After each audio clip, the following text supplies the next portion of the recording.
ሩታ በጣም ትልቅ ስህተት እየሰራች ነው። ምክንያቱም የምትወደውን ባሏን በፍቅር እንጂ በድግምት እንደዚህ ፍዝዝ አይን ውስጥ ይቀያየር ድረስ አድርቃ እቤቷ ቁጭ ለማድረግ ፈልጋለች። ከአሁን ወደ አንዳ ስለ አብርሽ ጉዳይ አባትም እናትም ወንድምም ማንም ሰው አያገባውም። እኔና ኤፍሬም ያደረግነው አውቀን አይደለም። ለአብርሽም ትልቅ ምክርና እንዲሁም ትልቅ ነገር ነው። አብርሽን የሚጎዳ ነገር አላደርግም በማለት መልስ ሰጠኝ። ሀይሚ ዛሬ ሐኪም ቤት የገባችበት ምክንያት በአብርሽ ነው። በጣም ብዙዎቻችሁ በአብርሽ ነው እያላችሁ ነው። ሀይሚ እንግዲህ ዛሬ ሐኪም ቤት እንደገባ ይታወቃል። ሀይሚዬ የሚዲያው ድምቀት ፈጣሪ ማርሽ፣ ነገ እንደምትመጪ ተስፋ እናደርጋለን። ሰላም ውድና የተከበራችሁ የቻናል ቤተሰቦች እንዴት ናችሁ? ደህና ናችሁ ወይ? ለዚህ ለቻናል አዲስ የሆናችሁ ሰብስክራይብ እያደረጋችሁ ቤተሰብ ሁኑ። እንዲሁም ነበር ላይክ ሼር እያደረጋችሁ ስለምትበረታቱኝ እጅግ አመሰግናለሁ። ሩታ እንግዲህ ስለ አብርሽ ጉዳይ ማንኛውም ሰው መልስ እንዲሰጠኝ አልፈልግም።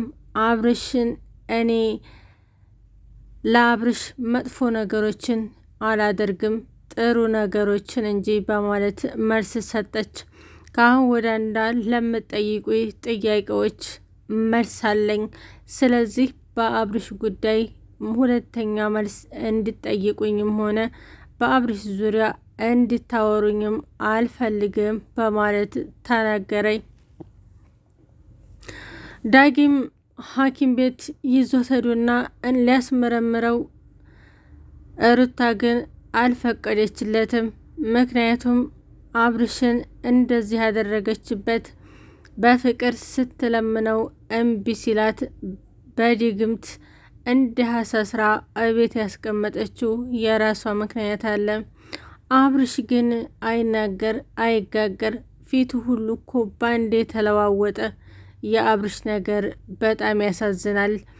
እንዲሁም በአካባቢው እህቱ፣ ወንድሙ፣ ጓደኛ የተባሉት አብርሽን አውጥተው ለማስመርመር ቢሞክሩም ሩታ ግን ስለ አብርሽ ጉዳይ ስለማያገባችሁ ሁለተኛ ጥያቄ እንዳትጠይቁ በማለት መልስ ሰጠች።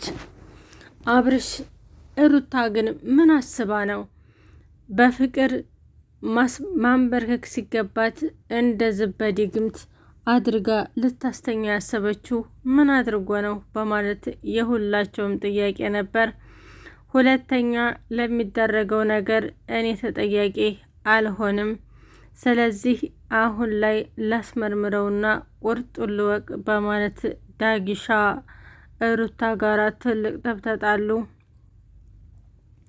ሩታም እኔ ለማደርገው ነገር ሆነ እኔ ባሌ ነው ለማደርገው ነገሮች ሁሉ ተጠያቂ እንዳታደርገኝ በማለት መልስ ሰጠች።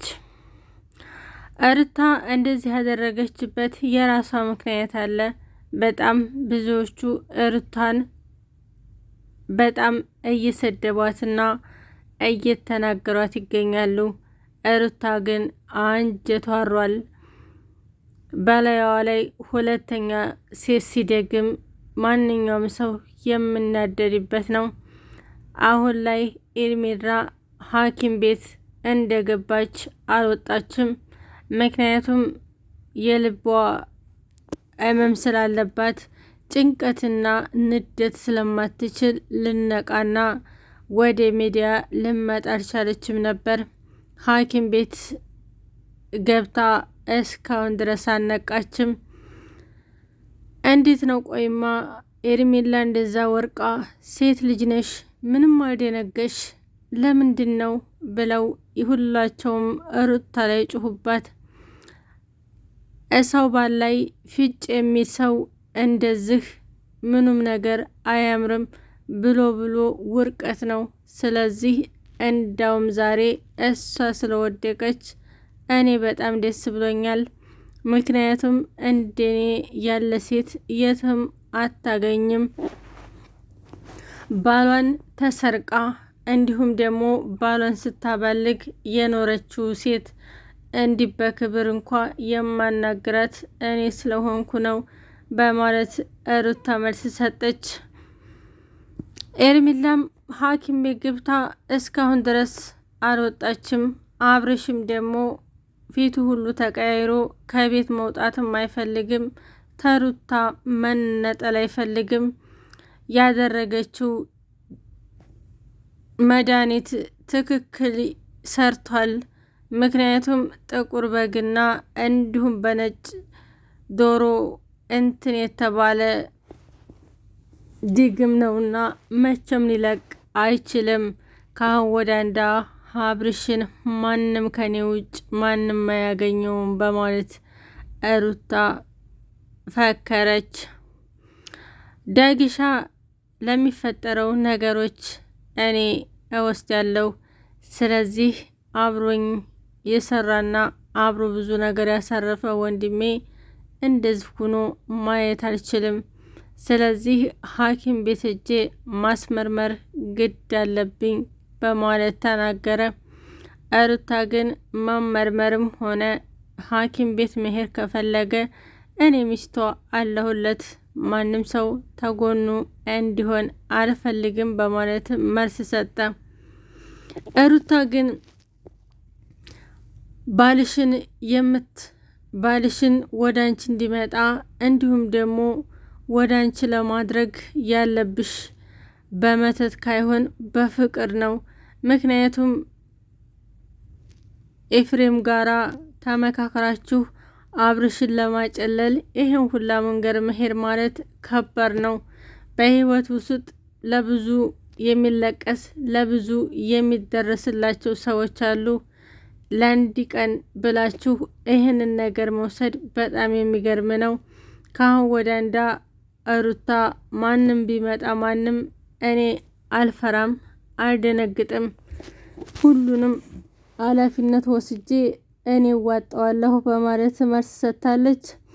ሩታ እንግዲህ እስካሁን ድረስ ለተፈጠረው ነገሮች ሁሉ በጣም ይቅርታ፣ ስለዚህ ስለ ባሌ ጉዳይ ማንም ሰው አያገባውም በማለት መልስ ሰጠች። ዳጊም በጣም ተናደደ።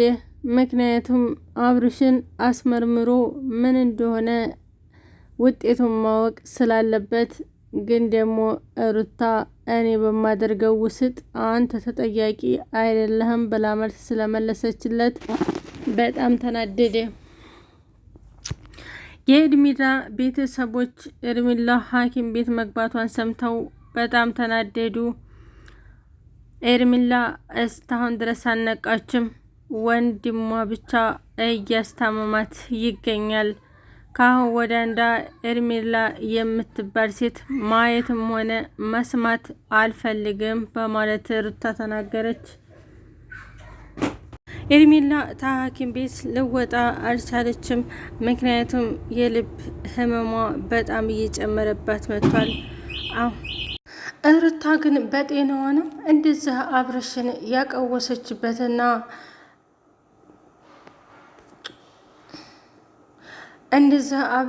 ያቀወሰችበትና እንዳይናገር ያደረገችበት በምን ምክንያት ነው በማለት ሁላቸውም ግራ ተጋቡ። ጋሼ ማላተኛ ሁለተኛ ቡታጀራ መጣ። ልጄ አንድ ነገር ቢሆን እንዲሁም የሆነ ነገር ቢሆን ተጠያቂ አንቺ ነሽ። ባልሽን በስነ ስርዓት ማያዝ ነበረብሽ። አሁን ከሄደ ወደ አንዳ እንደዚህ ማድረግ ስህተት ነው በማለት ተናገረ። እኔ ለሚፈጠረው ነገሮች ሁሉ እኔ ኃላፊነቱን ወስዳለሁ። እኔ እኮ በጣም የምወደውና የማፈቅረው ባሌ ነው፣ እንዲሁም የልጅ አባቴ ነው። መጥፎ ነገሮች እንዲደርሱበት አልፈልግም።